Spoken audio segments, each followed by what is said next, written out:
zone. Well, Perfect. speaking of cracks, people are going to be getting cracked this weekend at the TD Garden in Boston. Big UFC event, UFC 118 going on. Dana White, the big cheese from UFC, joining us right now on the AT&T Zone phone here on Sports Radio 790 The Zone. Dana, appreciate the time today.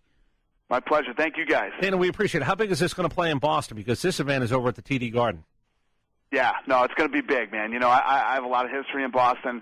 Boston's always, taken me in and treated me as one of their own, and they've always rooted for me. So it's a big night for me bringing it back to Boston. Ticket sales have been through the roof, and we got a good night of fights. Now, I know the main event's going to be Frankie Edgar and BJ Penn, but a lot of people are looking at this Randy Couture-James Toney fight, and rightfully so. People are always enamored, Dana, when a boxer takes on a wrestler. No doubt about it. You know, and the best boxer, you know, that's ever stepped into the octagon and ever tried to come in and take on a mixed martial artist. You know, a lot of guys have talked trash and talked smack, but none of them have ever signed on the dotted line. James Toney did. What do you think of Tony's abilities in this? Like, what kind of reports do you get on a guy like this as this thing's coming close to fight night? Well, Tony's gotten in the best shape he's ever been in the last, I don't know how many years. You know, he's taken this a lot more serious than he has his boxing career. You know, one of the things is with these boxers, they've been doing it since they were little kids. I mean, how much more can you learn? They start to get, you know, bored or lazy, whatever you want to call it. Or fat. And what's that? Fat. Yeah. Some of these guys get fat. You know, so they don't train as hard. But Tony has taken this serious. He's gotten in the best shape he's been in years, and this is going to be a very interesting fight. Dana, we want to talk a little bit about the future, but let me ask you this. If you took a guy who was a non-heavyweight, let's just say he was an in-shape fighter who had really fast hands, does a guy like that have a better shot perhaps in this type of environment, or because of the size differential, he just wouldn't be able to do it? Well, what you need in this sport is you have to have some wrestling.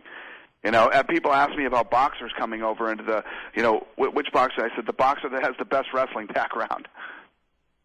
It's that simple, because once you get a guy down, and inevitably you're going to be on the mat, you have to know how to take advantage or get out of a situation. Exactly. And you know, anything can happen when two good guys go in there and start throwing punches or, you know, scrapping, fighting, whatever, however you want to look at it. Anything can happen. But, you know, James Toney has knockout power in both hands. He's been one of the best. He's fought the best forever. Randy Couture has great wrestling. It's just going to be, you know, if you break down stats, James Toney doesn't have as many tools as Randy Couture has. So Couture should win the fight. And James Toney's talked so much smack, I want to see him get smashed in this fight. UFC 118 happening on Saturday, pay-per-view live from Boston Garden. TD Garden, 10 o'clock, and, you know, it's very unusual to hear promoters say you're taking sides in this thing. You want to see him get smashed. A lot of guys would kind of stay in the middle, but that's one of the things that makes you different from a lot of people out there. You're going to voice your opinion. You're going to make it known. Oh, yeah, no, he's talked a lot of smack. He says he's going to knock me out at the press conference. So, believe me, here's how I want this fight to go down on Saturday. Are you ready? Let's get it on. Couture gets the double leg, puts him against the fence, and smashes Toney's head. That's how I'm hoping it goes Saturday night. But I'd be delusional to think that, you know, something different couldn't happen. Are you ready? And Randy Couture gets knocked out. It's very possible. All right, how do you practice if you're Couture? I know he's been punched in this sport, but he hasn't been punched by a guy like you said, who's thrown punches for the last 25 years of his life. How do you get ready if you're Couture to take one of those, or can you not? Yeah, well, Randy Couture has always been the master at coming up with game plans, and he did take this James Toney fight very serious.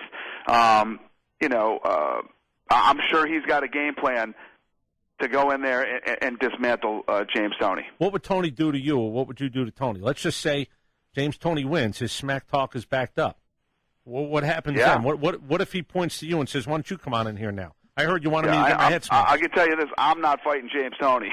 All right, so especially if he just gets done knocking out Randy Couture. So in other words, you're stopping this talk yourself right at the cage. Because I guess my point is... I don't know what I'm going to do if he wins this fight. Because I guess what I'm saying is... we're going to have to set up another fight for him. What you're saying about... If he beats Randy Couture, puts him in the mix with some serious guys. Okay, so what I'm saying is what you're saying about Toney, you're doing the same thing that Toney's doing now. Are you What's not? That? You're talking smack. You're saying you want him to get his head kicked in. Whoa. This guy chased me around the country calling me names, saying bad things about the sport, this, that, and everything else. He picked a fight for himself, and now he's going to fight on Saturday night. All right, do you have his rights if he wins this fight to do the next one? So you're Don King in this one a little bit. I come in this car with this guy, but I leave in this car with that guy. Oh, no. He came to the UFC, and we signed like a 6-fight deal with him, but only for MMA, not for boxing.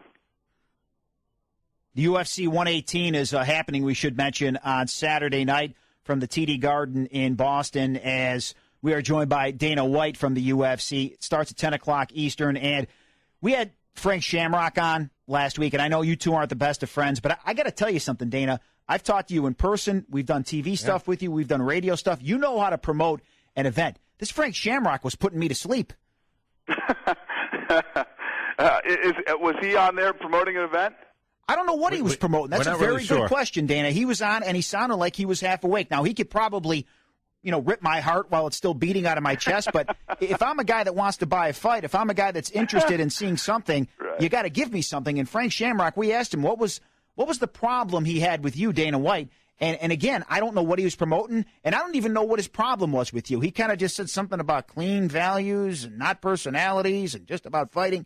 I don't know what he was talking about. Yeah, that's kind of been my problem with Frank Shamrock. Every time you sit down and talk to him, you don't really know what he's talking about. So what is the beef? The beef is he's always just been a weird guy. He'll go out there and say all this negative stuff and doesn't want to be on board with the UFC. And you guys couldn't have nailed it any harder on the head. Who knows? Who knows why me and Frank Shamrock are beefing? Every time I'd have a conversation with the guy, you never knew where you really stood with him. All right, let me ask this. Do you want to promote fights as in boxing? Is that something that you can venture into, or is it just not what you want to do? No, I'm not in the boxing business. I promote mixed martial arts, and listen, I love the sport of boxing too. And people always think that I don't because of the things that I say. But everything that I say about boxing, I'm just pointing out facts, the truth, what's wrong with the sport. And the boxing guys get all bent out of shape and upset about it. Can I tell you what? Can I tell you what I think? I built this business off all the things I thought boxing did wrong. All right, can I tell you what I think one of the problems you have is though in your sport?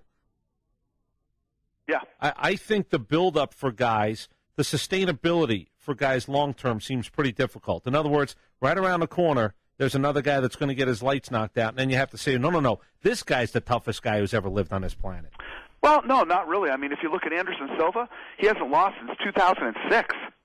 Anderson Silva hasn't lost since 2006. B.J. Penn's who's fighting Saturday, has been one of the best lightweights in the world, for almost 10 years. And the list goes on. Randy Couture, Chuck Liddell have been in the business forever. They're getting at the end of their career now. There's guys who absolutely dominate in this sport. Brock Lesnar looks like he's going to be around for a while. How big a cash cow about this sport is, and what's refreshing is back in the day when we were growing up, guys. These boxers were brought up and held in these positions. They're 47-0 with 45 knockouts, but then as soon as the guy loses once, he disappears into obscurity. You never see him again, unless it's a big name like Tyson or De La Hoya. The reality is that there always is somebody new and tougher coming up, and any guy can lose on any given day. He shouldn't disappear after that. He should have the opportunity to come back and fight again. Let's finish up with this. How big a cash cow is Brock Lesnar if this thing actually has the momentum and the sustainability? Oh, Brock Lesnar is huge. He's no doubt the biggest pay-per-view draw in the sport. But the hard part is Brock Lesnar is one of these guys. All my fighters that are under contract have to promote fights, have to get out there and interact with the fans, have to interact with sponsors and do all this stuff. Not him. He lives out in the middle of the woods, out in the middle of nowhere, and that's where I like him. Keep him right out there away from humans. Until fight night. Exactly. We bring him in for fight night and then fly him right back home the next morning. Away from humans, as Away you said. from humans, man. No human contact whatsoever. All right, UFC 118 going on Saturday at the TD Garden in Boston. The main event, again, is Frankie Edgar and B.J. Penn. Also on the card, the fight we've been talking about, Randy Couture and James Toney. Dana White, as always, thanks for coming on. Pleasure, guys. Thanks for the support. Thanks, Dana. Dana White on the AT&T Zone Phone.